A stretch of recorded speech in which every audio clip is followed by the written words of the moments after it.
நட்சத்திர எழுத்தாளர் ஆ வெண்ணிலா எழுதிய ராஜேந்திர சோழன் குறித்த வரலாற்று புதினமான கங்காபுரம் இப்போது ஆடியோ ஃபார்மேட்டில் உங்கள் விகடன் பிளேயில். இப்பவே விகடன் ஆப்பை டவுன்லோட் பண்ணுங்க. பிளே ஐகானை கிளிக் பண்ணி கங்காபுரம் கேளுங்க.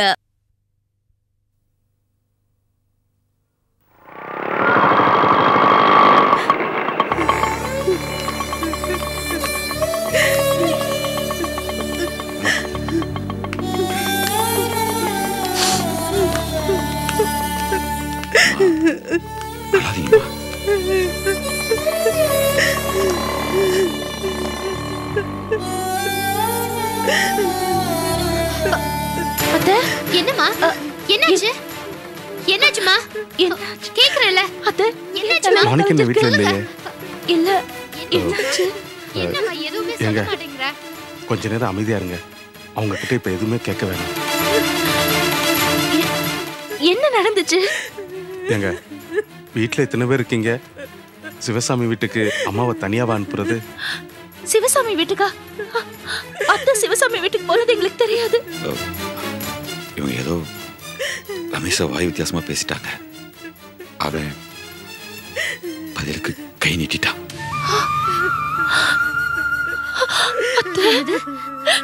ரமேஷ் உன்ன அடிச்சானா? என்னம்மா? அவன் நாசமா போயிடணும். நல்லாவே இருக்க மாட்டா. மாணிக்கன வரட்டும். முதல்ல இந்த விஷயத்தை சொல்லி உண்டு இல்லன்னு பண்ணிடுறேன். பாருங்க, அம்மா அடிச்ச ரமேஷ நானும் கோபியும் சேர்ந்து புரட்டி எடுத்துட்டோம். இந்த விஷயம் சகலைக்கு தெரியாம பாத்துக்கங்க. தெரிஞ்சா மேற்கொண்டு விபரீதமாயிரும். ஆமாங்க, போசனை சொல்றது ரொம்ப கரெக்ட். இந்த பிரச்சனை ரமேஷோட அப்பா சிவசாமிக்கு தெரிஞ்ச உடனே அந்த இடத்துல எல்லாருக்கும் முன்னாடியும் அவனை செருப்பை கழட்டி அடிச்சாரு. அது மட்டும் இல்லாம எல்லாருக்கும் முன்னாடி அம்மாவோட காலில் வந்து அவரே மன்னிப்பு கேட்டாரு. இதுக்கு மேலேயும் இந்த பிரச்சனை பெருசுபடுத்த வேணாம். அது எப்படி? ஒரு பொம்பளைய, அதுவும் வயசான பொம்பளைய கை நீட்டி அடிச்சிருக்கா? ஏங்க? ஆமா நிர்மலா, அத்தைய ரமேஷ் கை நீட்டி அடிச்சிட்டான்னு உங்க அண்ணனுக்கு தெரிஞ்சிச்சுன்னா அவ்வளவுதான். அவரால் தாங்கிக்கவே முடியாது. அந்த ரமேஷ கொன்னு போட்டுடுவாரு. வேண்டாமா, இந்த விஷயம் உங்க அண்ணனுக்கு தெரிய வேண்டாம். ஆமாங்க, இந்த விஷயம் சகலைக்கு தெரியாம பாத்துங்க. தெரிஞ்சா கொதிச்சு போயிடுவாப்ல. விஷயம் பெருசாயிரும். அவருக்கு தெரியாமலே பாத்துக்கங்க. அம்மா அழாதீங்க, எதுக்கும் கவலைப்படாதீங்க. உடம்பு பாத்துக்கங்க, நாங்களா இருக்கோம். ஆமாம்மா, போசனை சொன்ன மாதிரி இந்த பிரச்சனை மாணிக்கனுக்கு தெரிய வந்துச்சுன்னா பிரச்சனை பெருசாகி ஒண்ணு கிடக்க ஒண்ணு ஆயிட போகுது. என் பிள்ளைக்கு இந்த விஷயம் தெரிஞ்சா துடிச்சிடுவா. அம்மா, அவனால தாங்க முடியாது. அதனாலதாம்மா சொன்னேன், இந்த விஷயம் மாணிக்கனுக்கு தெரியாம பாத்துக்கிறதா நல்லது. அண்ணி, நீங்க தான் இந்த விஷயத்த பாத்துக்கணும். கிளம்புறோம். அம்மா குடிக்கிறதுக்கு ஏதாவது கொடுங்க. வரேன், நீ போயிட்டு வரேன். வரமா? அத்தை அழாதீங்க அத்தை. நம்ம நிலைமை சரியில்லை. அதான் நிர்மலா, அத்தைய பாத்துக்கோ.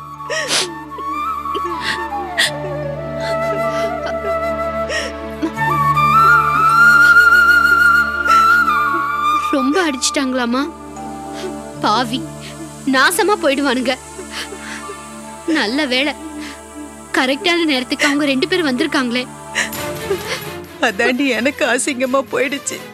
இந்த போசு பயலுக்கும் கோபி பயலுக்கும் முன்னாடி எனக்கு இப்படி ஒண்ணு நடந்து அவங்க தயவுல நான் திரும்பி வர வேண்டியதா போயிடுச்சு. என்னை வீட்டுல விட்டுட்டு ஆறுதல் வேற சொல்லிட்டு போறானுங்க.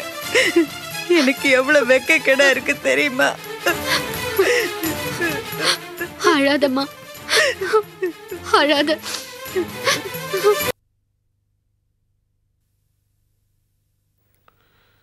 எனக்கு அப்பவே தெரியும், இந்த சொந்தக்கார பசங்களாம் ஏதோ நல்ல காரியத்தை கூப்பிட்டேன்னா அன்னைக்கு நம்ம நிம்மதி கிடைக்கிற மாதிரி ஏதோ ஒன்று பண்ணுவாங்கன்னு நினைச்சேன்.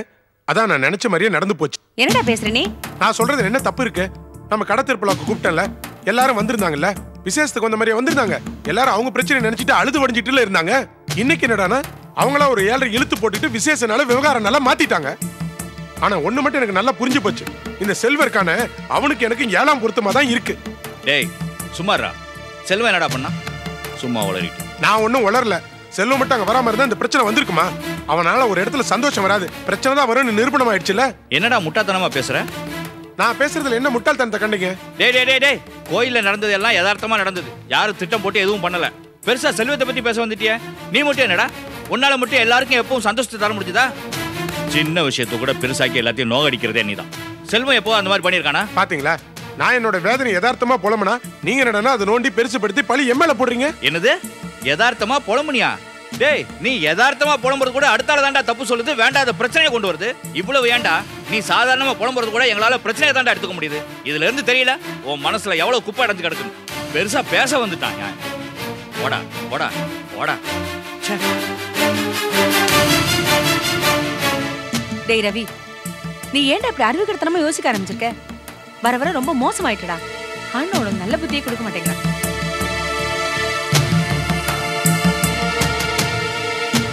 இந்தாங்க.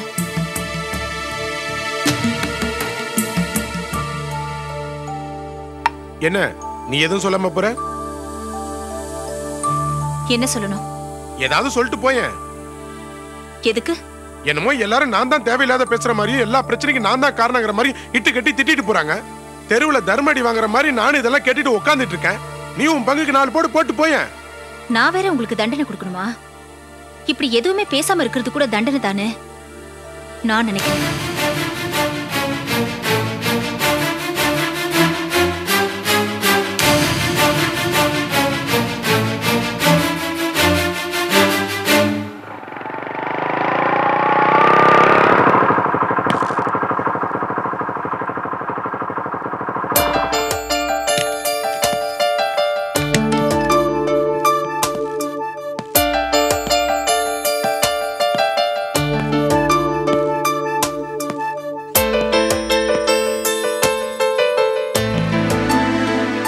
சார், வாங்க உட்காருங்க. இல்ல பரவாயில்ல. இல்ல பரவாயில்ல உட்காருங்க ப்ளீஸ். என்ன என்ன சார் இவ்வளவு தூரம் வந்திருக்கீங்க, ஒண்ணுமே பேசாம உட்கார்ந்திருந்தா எப்படி? என்ன விஷயம்? உங்ககிட்ட ஒரு விஷயம் பேசலான்னு தான் வந்தேன். சொல்லுங்க. இங்க வந்து உங்க முகத்தை பார்த்ததுக்கு அப்புறம் தயக்கமாவும் வருத்தமாவும் இருக்கு. நீங்க சொல்றது எனக்கு வேடிக்கையா இருக்கு. இப்ப போய் என் முகத்தை பார்த்து தயக்கம் வருத்தம்லாம் சொல்லிக்கிட்டு. சரி அதை விடுங்க. என்ன விஷயம் தயக்காம சொல்லுங்க. சார், என்ன பார்த்தா உங்களுக்கு எரிச்சலா இல்லையா? நீங்க எதுக்காக இப்படி எல்லாம் கேக்குறீங்கன்னு எனக்கு புரியல. எரிச்சல், கோபம் இதெல்லாம் இப்ப எனக்கு வாழ்க்கையில அர்த்தமில்லாத விஷயங்களா போயிடுச்சு. அது மட்டும் இல்ல, நீங்க யாரு? உங்க மேல நான் எதுக்காக கோவப்படணும்? யார கோவப்படுறதுக்கு எனக்கு எல்லா உரிமையும் இருக்கோ அவங்களே நான் கோவிக்கலையே சார். அப்புறம் என்ன? சார், நானும் அருந்ததியும் இப்போ எந்த பிரச்சனையும் இல்லாம வாழ்ந்துட்டு இருக்கோம். இருந்தாலும் சட்டப்படி உங்களுக்கும் அருந்ததிக்கும் எந்த பிரிவும் ஏற்படல. Legally still she is your wife இல்லையா? சட்டப்படி உங்க 2 பேருக்கும் விவாகரத்து ஆகிறது தான் நம்ம எல்லாருக்கும் நல்லது. அதான் சேஃப்னு நான் ஃபீல் பண்றேன். அதான் எனக்கும் அருந்ததிக்கும் பாதுகாப்பான விஷயம் இல்லைங்களா?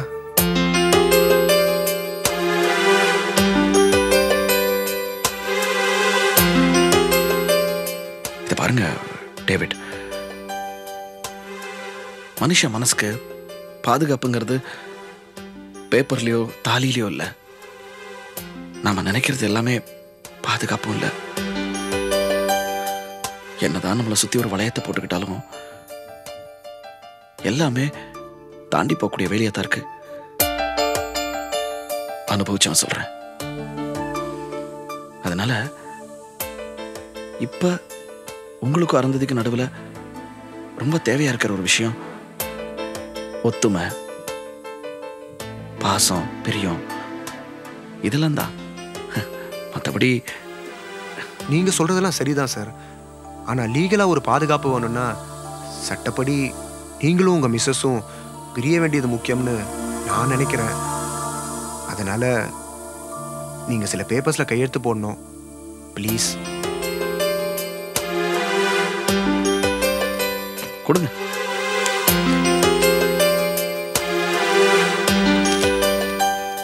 தயவு செஞ்சு தப்பா எடுத்துக்காதீங்க சார்.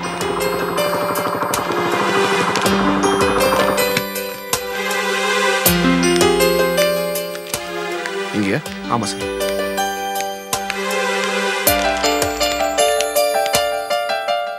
என்னடா செல்வம், என்ன கையெழுத்து போட்டுட்டு இருக்க?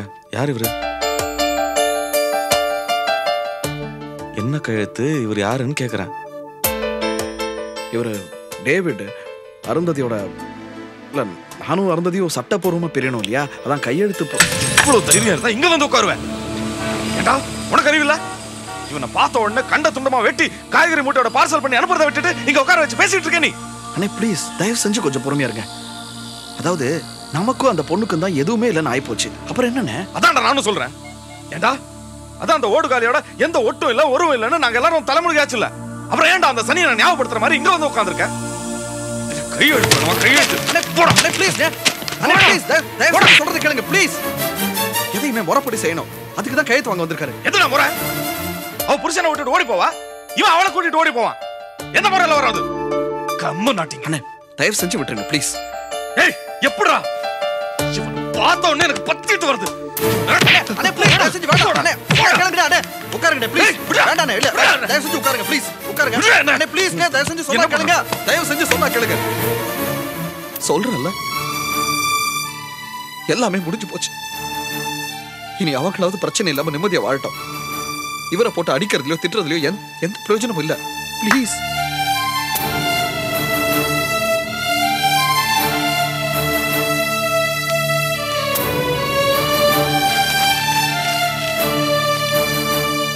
இந்தாங்க, மனசுல எதுவும் வச்சுக்காதீங்க. போயிட்டு வாங்க, போயிட்டு வாங்க. I am sorry sir. ஒன்றும் இல்லை, போயிட்டு வாங்க.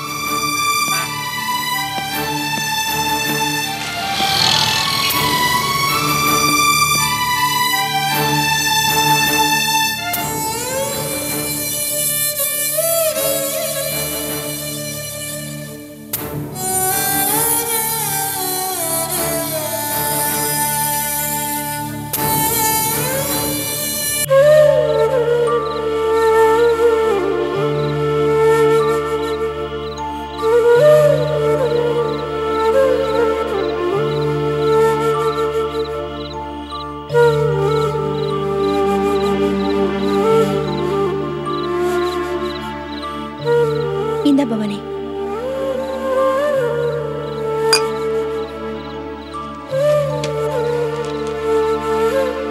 அப்பா, இதை சாப்பிடுங்கப்பா.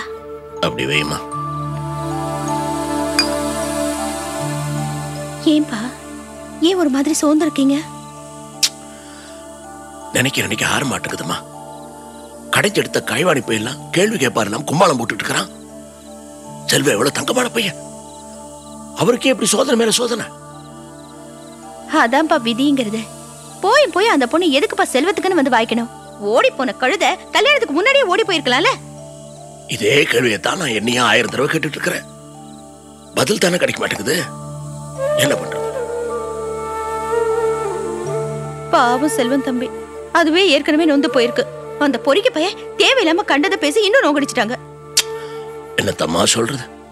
நம்ம ராசி செல்வம் தம்பிக்கு ஒட்டிக்கிச்சு, அவ்வளவுதான் சொல்ல. என்னப்பா சொல்றீங்க? ஆமாம்மா, அந்த குடும்பத்துல செல்வம் தம்பி மட்டும்தான் நமக்கு சாதகமா பேசிக்கிட்டு இருந்துச்சு. நம்ம அதிர்ஷ்டம் அதுக்கு ஒட்டிக்கிச்சு. பா, அதெல்லாம் ஒண்ணு இல்லப்பா, சும்மா இருங்க. இல்லம்மா, இதெல்லாம் பார்த்துக்கிட்டு சும்மா இருக்க முடியாது. இதுக்கு ஏதாவது செய்தே ஆகணும். நீங்க என்னப்பா பண்ண முடியும்? பின்ன என்னம்மா, செய்யாம இருக்க முடியுமா? அக்கிரமம் இல்லது. அந்த அருந்ததி பொண்ணு பாரு, கட்டின புருஷனை நிற்கதியா நடுத்தருவில் விட்டுப்புட்டு அது பாட்டுக்கு எவனையும் எடுத்துட்டு ஓடிடுச்சு. தப்பு பண்ணது அந்த பொண்ணு, தண்டனை செல்வம் தம்பிக்கா? தப்பு இல்லது. தப்பையும் பண்ணிப்புட்டு அந்த பொண்ணு தனக்குன்னு ஒரு வாழ்க்கையை அமைச்சுக்கிச்சு. செல்வம் தம்பியை பாரு, இந்த சின்ன வயசுல வாழ்க்கையை வீணாக்கி விட்டு தலையில கை வச்சுட்டு உட்காந்துருக்கு. இதை நம்ம கையை கட்டிட்டு வேடிக்கை பார்த்துக்கிட்டு இருந்தா நம்மள மனுஷங்களா? ஏதாவது செஞ்சே ஆகணுமா? நல்ல குடும்பத்துல இருந்து நல்ல பொண்ணா பிடிச்சு செல்வன் தம்பிக்கு மறு கல்யாணம் பண்ணி வைக்கணும். அந்த தம்பி பக்கத்துல சிரிப்பை மறுபடியும் வரவழைக்கணும். ஆமா, நிஜமா சொல்றீங்களாப்பா? ஆமா, செய்தே ஆகணும். அந்த மாதிரி நடக்கத்தான் போகுது, நீ பார்க்கத்தான் போற. என்னால என்ன உதவி எல்லாம் செய்ய முடியுமோ அதை நான் செய்யத்தான் போறேன். அப்பா, இது சாப்பிடுங்கப்பா. கொஞ்சமாச்சும் சாப்பிடுங்கப்பா.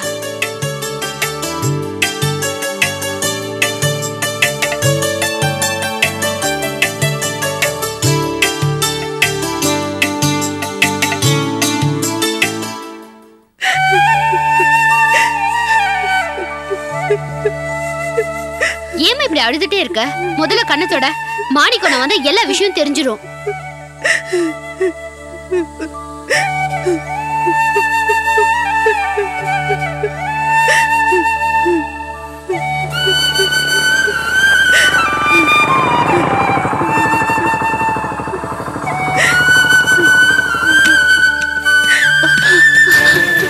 அத்தை, அத்தை அவங்க வந்துட்டாங்க.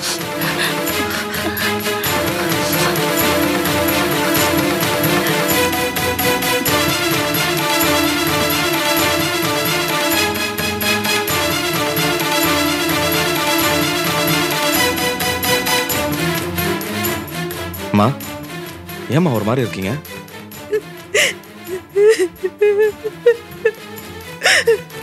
எதுக்குமா அழறீங்க? எனக்கு தெரியுமா, அந்த ரமேஷ் நம்ம செல்வத்தை பத்தி பேசினதுல உங்க மனசு ரொம்ப ஆழமா பாதிச்சிருக்கு. விட்டு தள்ளுங்கம்மா. அந்த நாய் ஏதோ பேசிடுச்சு, அதனால நம்ம என்ன குறைஞ்சா போயிட்டோம்? இல்லடா மாணிக்கம். என்னம்மா இது? ஏம்மா சின்ன பிள்ளைத்தனமா அழுதுட்டு இருக்கீங்க? அது இல்லடா மாணிக்கம். அம்மா, தயவு செஞ்சு அழாதம்மா. இந்த விஷயத்துல நானே 2 நாள்ல மறந்துடுவேன். அது இல்லப்பா, என் வேதனை உனக்கு புரியாது.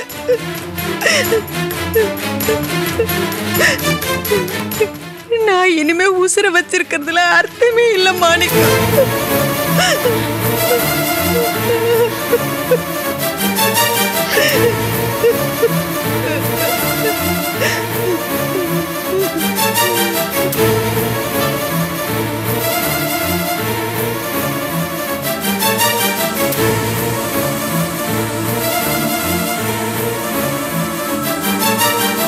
நட்சத்திர எழுத்தாளர் வெண்ணிலா எழுதிய ராஜேந்திர சோழன் குறித்த வரலாற்று புதினமான கங்காபுரம் இப்போது ஆடியோ ஃபார்மேட்டில் உங்கள் விகடன் பிளேயில். இப்பவே விகடன் ஆப்பை டவுன்லோட் பண்ணுங்க. பிளே ஐகானை கிளிக் பண்ணி கங்காபுரம் கேளுங்க.